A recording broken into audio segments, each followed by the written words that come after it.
ಓಂ ಹ್ರೀಂ ಭೈರವಿ ಕ್ಲಾಂ ಹ್ರೀಂ ಸ್ವಾಹ. ನಮಸ್ಕಾರ. ನೋಡಿ, ಒಂದು ರಾಶಿ ಫಲವನ್ನು ಹೇಳೋದಕ್ಕಿಂತ ಮುಂಚೆ ಜನಗಳು ತಿಳ್ಕೊಳ್ಬೇಕಾಗಿರುವಂತ ವಿಚಾರಗಳು ಏನಂತಂದ್ರೆ, ನೀವೊಬ್ರು ಜ್ಯೋತಿಷರ ಹತ್ರ ಹೋಗ್ತೀರಾ, ನಿಮ್ಮ ಜಾತಕವನ್ನ ಕೊಡ್ತೀರಾ. ಆತ ಜಾತಕವನ್ನ ಚೆಕ್ ಮಾಡುವಾಗ ನೀವು ಕೊಟ್ಟಿರೋ ಸಮಯವನ್ನೇ ಹಾಕಿ ನೋಡಬಾರ್ದು. ಯಾಕೆಂತಂದ್ರೆ ಒಂದೇ ರಾಶಿಯಲ್ಲಿ ಒಂದೇ ಡೇಟ್ ಅಲ್ಲಿ ಲಕ್ಷಾಂತರ ಜನ ಹುಟ್ಟಿರ್ತಾರೆ. ಸೊ ಎಲ್ಲರ ಭವಿಷ್ಯ ಒಂದೇ ತರ ಇರೋದಿಲ್ಲ. ಹಾಗಾಗಿ ಲಗ್ನ ಅನ್ನೋದೊಂದಿದೆ. ಈಗ ನೋಡಿ, ನಮ್ಮ ಋಷಿಗಳು ತುಂಬಾ ಸೈಂಟಿಫಿಕ್ ಆಗಿ ಮಾಡಿದ್ದಾರೆ ಈ ಜ್ಯೋತಿಷವನ್ನ. ಇದರಲ್ಲಿ ಒಂದೊಂದು ಸೆಕೆಂಡ್ ಅಲ್ಲೂ ಕೂಡ ಜಾತಕ ಚೇಂಜ್ ಆಗುತ್ತೆ. ಸೊ ನಿಮ್ಮ ಲಗ್ನವನ್ನ ತಿದ್ದಿ ಲಗ್ನವನ್ನ ಫಸ್ಟ್ ಕಂಡುಹಿಡಿಬೇಕು. ಲಗ್ನ ಮಿಸ್ಟೇಕ್ ಆಗೋ ಚಾನ್ಸಸ್ ಇರುತ್ತೆ. ಆನಂತರ ಹಿಂದೆ ನಡೆದಿರೋ ಕೆಲವು ಘಟನೆಗಳನ್ನ ಮ್ಯಾಚ್ ಮಾಡಿ ನಿಮ್ಮ ಲಗ್ನವನ್ನ ತಿದ್ದಿ ನಿಮ್ಮ ಭವಿಷ್ಯವನ್ನ ಹೇಳಬೇಕು. ಸೊ ಹಿಂದೆ ನಡೆದಿರೋ ಘಟನೆಗಳನ್ನ ಕಂಪಲ್ಸರಿ ಆಗಿ ಕೆಲವಾದ್ರೂ ಹೇಳಬೇಕಾಗುತ್ತೆ. ಇದು ಮೊದಲನೇದು. ಎರಡನೇದು, ಸರ್ ಒಂದು ಡೇಟ್ ಆಫ್ ಬರ್ತ್ ಇಲ್ಲ ಅಂತ ಹೇಳ್ತಾರೆ. ಇಲ್ಲಿ ನೋಡಿ, ನನಗೆ ತುಂಬಾ ಜನ ಕೇಳೋದು ಏನಂತಂದ್ರೆ, ಸರ್ ನೀವು ಹೇಗೆ ಪ್ರಿಡಿಕ್ಷನ್ಸ್ ಕೊಡ್ತೀರಾ ಅಂತ. ಸೊ ನನ್ನ ವೇ ಆಫ್ ಪ್ರಿಡಿಕ್ಷನ್ ಹೇಗೆ ಅಂತಂದ್ರೆ, ಮೊದಲನೇದಾಗಿ ನಾನು ಲಗ್ನವನ್ನ ತಿದ್ದುತ್ತೀನಿ.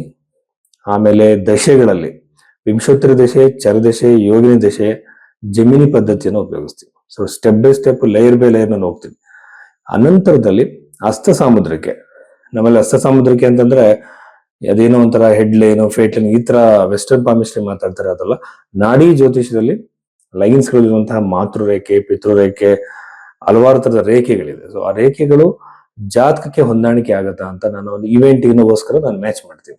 ಪ್ರಶ್ನೆ ಕೊಂಡ್ಲಿ ನಾನು ಹಾಕ್ತೀನಿ. ಅವಾಗ ಒಂದು ವಿವಾಹ ಆದ್ರೆ ಇಷ್ಟು ವಿಚಾರದಲ್ಲಿ, ಇಷ್ಟು ಪ್ಯಾರಾಮೀಟರ್ಸ್ ಅಲ್ಲಿ ಅದು ಸ್ಟೆಪ್ ಬೈ ಸ್ಟೆಪ್ ನಾನು ಇಂಡಿಕೇಶನ್ ಎಲ್ಲರೂ ನೋಡ್ತಾ ನನಗೆ ಕೊನೆಯಾಗಿ ಈ ಒಂದು ಘಟನೆ ನಡೆಯೋ ಸಾಧ್ಯತೆ ಇದೆ ಅಂತ ಹೇಳಿ ಜಾತಕದಲ್ಲಿ ಗೊತ್ತಾಗುತ್ತೆ.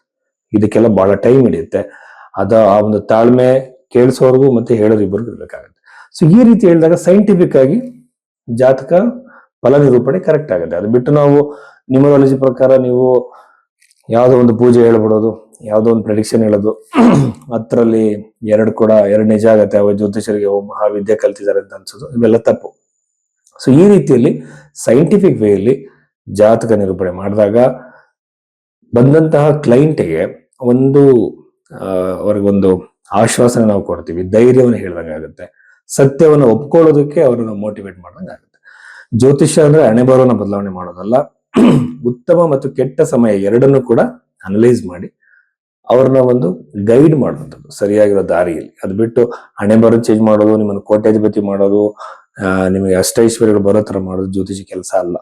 ನಿಮಗೆ ನಿಮ್ಮ ಒಂದು ಜಾತಕದಲ್ಲಿ ಯಾವ ತರದ ಒಂದು ಪಾಸಿಬಿಲಿಟೀಸ್ ಇದೆ ಅಂತ ತಿಳಿಸೋದು ಜ್ಯೋತಿಷ ಕರ್ತವ್ಯ. ಸೊ ಇಷ್ಟು ವಿಚಾರಗಳಿದೆ. ಸೊ ಈಗ ನಾವು ನಿಮ್ಗೆ ಈ ತರ ಜಾತಕವನ್ನು ತೋರಿಸ್ಕೊಬೇಕಾಗಿದ್ರೆ ಭೈರವಿ ಅಷ್ಟೋದಲ್ಲಿ ನೀವು ಇದನ್ನ ಬುಕ್ ಮಾಡಬಹುದು. ಮಕರ ರಾಶಿ 2026 ಮಾರ್ಚ್ 15ನೇ ತಾರೀಕಿನ ನಂತರದಲ್ಲಿ ಮಕರ ರಾಶಿಯಲ್ಲಿ ಹುಟ್ಟಿದಂತವ್ರಿಗೆ ಇರುವಂತಹ ಪಾಸಿಟಿವ್, ನೆಗೆಟಿವ್ ಎರಡು ತರದ ಪ್ರೆಡಿಕ್ಷನ್ಸ್ ನಾವು ನೋಡೋಣ. ಮೊದಲನೇದಾಗಿ ನಾವು ನೆಗೆಟಿವ್ ನೋಡೋಣ. ಎರಡನೇ ಮನೆಯಲ್ಲಿರುವಂತ ರಾಹು ಬಂದು ಅನವಶ್ಯಕ ಖರ್ಚು. ನೀವು ಒಂದು ಯೂಶುವಲ್ ನೀವು ಸೇವಿಂಗ್ಸ್ ಮಾಡ್ತಾ ಇದ್ರೆ ಅನವಶ್ಯಕ ಖರ್ಚು ಸೇವಿಂಗ್ಸ್ ಅಂತ ತೆಗಿಬೇಕಾಗತ್ತೆ. ಇದ್ರ ಕಡೆ ಗಮನ ಇರ್ಲಿ. ಅನವಶ್ಯಕ ಖರ್ಚು ಎಲ್ಲ ಹೋಗುತ್ತೆ. ಒಂದು ಆರೋಗ್ಯದ ವಿಚಾರದಲ್ಲಿ ನೆಗ್ಲೆಕ್ಟ್ ಮಾಡಿರ್ತೀವಿ, ಆರೋಗ್ಯಕ್ಕೆ ಹಣ ಹೋಗ್ಬಿಡುತ್ತೆ. ಈ ತರ ಸಂದರ್ಭಗಳನ್ನ ಅವಾಯ್ಡ್ ಮಾಡಿ ಯಾವುದೇ ಕಾರಣಕ್ಕೂ ಅನವಶ್ಯಕ ಖರ್ಚುಗಳನ್ನ ಮಾಡಬೇಡಿ. ಕಣ್ಣಿನ ಆರೋಗ್ಯದ ಕಡೆ ಜೋಪಾನವಾಗಿರಿ. ಕುಟುಂಬದಲ್ಲಿ ಒಡಕು ಕಿರಿಕಿಗಳು ಮೂಡುತ್ತೆ. ಏನಾದ್ರೂ ಒಂದು ಸಣ್ಣ ಕಾರಣಕ್ಕೆ ಕುಟುಂಬದಿಂದ ಹೊರಗಡೆ ಬರೋ ಸಾಧ್ಯತೆ ಇರುತ್ತೆ. ನೀವು ಜಾಗ್ರತೆಯಿಂದ ಇರಿ. ರಾಹು ಗ್ರಹ 2ನೇ ಮನೆಯಲ್ಲಿದ್ದಾಗ ಯೂಶುವಲ್ ಆಗಿ ಕುಟುಂಬದಲ್ಲಿ ಕಿರಿಕಿರಿಗಳನ್ನ ಆತ ಉಂಟು ಮಾಡ್ತಾನೆ. ಮಾತಿನ ಮೇಲೆ ಹಿಡಿತಾ ಇರಲಿ. ಈಗೇನಾಗುತ್ತೆ, ಸರ್ ಅಲ್ಲೇ ಬಹುಮಾನ ಸರ್, ನಾನು ಅಲ್ಲೇ ನೇರವಾಗಿ ಮಾತಾಡ್ಬಿಡ್ತೀನಿ ಅಂತಾರೆ. ಇವರಿಗೆ ಇಂಥವ್ರಿಗೆ ಸೆಲ್ಫ್ ಕಂಟ್ರೋಲ್ ಇರಲ್ಲ.